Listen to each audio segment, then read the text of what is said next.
Hello again.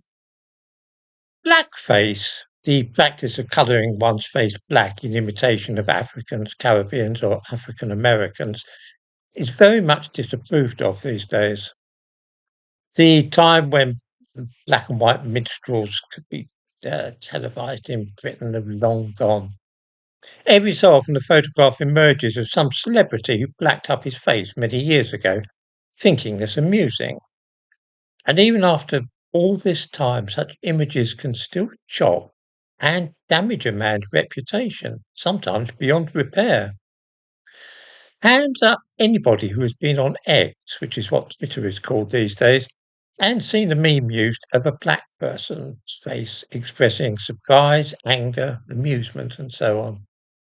Often these are posted with no text, just as a way of expressing some reaction or other to a news item.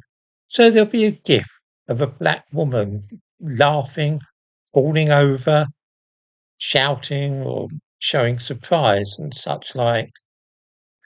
There seems to be something inherently amusing to some people about the faces of black people showing these feelings.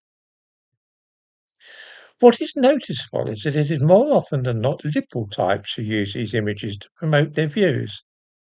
In the description to this video, I give a link to a piece about this phenomenon.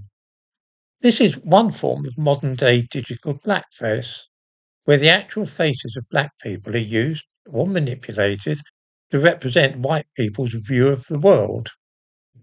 Another way that this is done is by commandeering black slang expressions, usually from the United States, and then making them their own.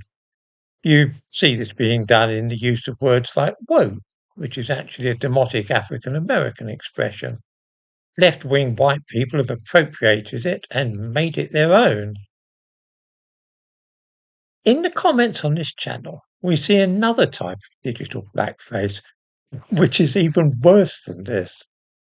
This is a left-wing white man pretending to be a black African because he doesn't feel that black people are articulate enough to speak for themselves.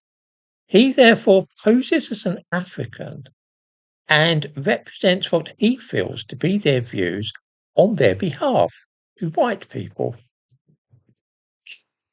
This really is awful. The fellow in question posted as Africa 1000, and I give a link to his YouTube channel in the description to this video. On it, you can see and hear him speaking on 3 videos as he visits an Extinction Rebellion protest in London and watches the unveiling of a statue to Lemmy of Motorhead. Listen to him speaking and judge for yourself the extent to which he is actually African. He comments on other channels, and the vocabulary he uses makes it pretty obvious that he is an elderly white British man.